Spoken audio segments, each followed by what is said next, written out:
ONGC আৰু লোক নিৰ্মাণ বিভাগৰ টকা লুণ্ঠনত নামিছে একাংশ স্থানীয় ঠিকাদাৰে। জানিব পৰা মতে নপাম বাৰুবতী গাঁও পঞ্চায়তৰ চাৰিআলিৰ পৰা শিৱবাৰী সংযোগী এটি পথৰ মেৰামতিৰ কামৰ বাবে কেইগৰাকীমান ঠিকাদাৰে অতি নিম্নমানৰ সামগ্ৰী ব্যৱহাৰ কৰাৰ অভিযোগ উত্থাপন কৰিছে স্থানীয় সচেতন ৰাইজে। মেটেলিং নকৰাকৈয়ে মাটিৰ ওপৰত কাৰ্পেটিং কৰাৰ গুৰুতৰ অভিযোগ উত্থাপন হৈছে ঠিকাদাৰ কেইগৰাকীৰ বিৰুদ্ধে। প্ৰায় 2.5 কিলোমিটাৰ দৈৰ্ঘ্যৰ এই পথছোৱা নিৰ্মাণত ব্যাপক দুৰ্নীতি, অনিয়ম আৰু ধন আত্মসাৎ কৰাৰো গুৰুতৰ অভিযোগ উত্থাপন কৰিছে স্থানীয় ৰাইজে।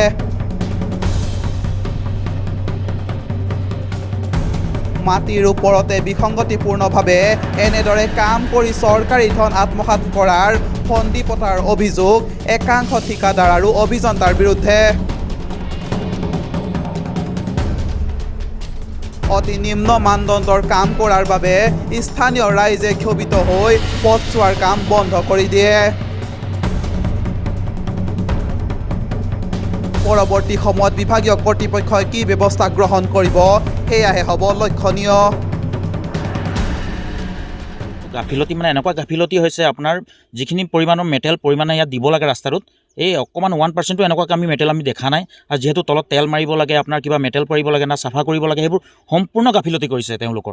এনেকুৱা মইমতালি যদি কৰি থাকে আমাৰ ইয়াত সাধাৰণ ৰাইজ আজি প্ৰায় 14-15 বছৰ পিছত এনেকুৱা ৰাস্তা এখন পাইছোঁ আমি। আজি কিমান বছৰ হৈ গ'ল এই যিটো সাধাৰণ ৰাইজে আমি অসুবিধাৰ সন্মুখীন কৰিবলগীয়া হৈছে, বেমাৰী আজাৰৰ পৰা লৈ পিনে সম্পূৰ্ণ মানুহ যিখিনি যান বাহনৰ পৰা আদি কৰি লৈ পলিউশ্যন এনেকুৱা পলিউশ্যন আপোনাক ক'ব নোৱাৰোঁ মই।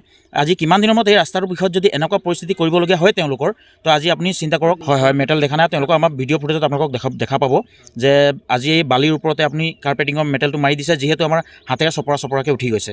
তো এনেকুৱা কাম যদি কৰিবলগীয়া হয়, আমি কালি পৰহি যদি গাড়ী মটৰ কিবা এক্সিডেণ্টলি হয়, কিবা এটা হয়, সেই তেওঁলোকৰ জগৰীয়া কেনেকুৱা হ'ব। ৰাস্তাটোৰ কাম আপোনাৰ নাম এনেকুৱা বিশেষ না বৰ্ড মাৰিছে না কিবা, কিন্তু ইভাগে লাগিছে অকল নপাম বাৰুতিৰ পৰা পশ্চিম গেলেকী কানেক্টিং ৰোড বুলি দিছে।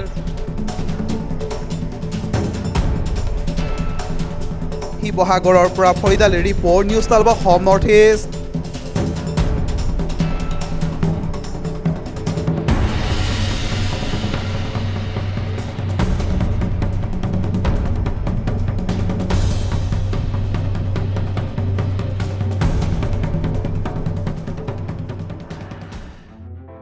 News 12 Assam north east.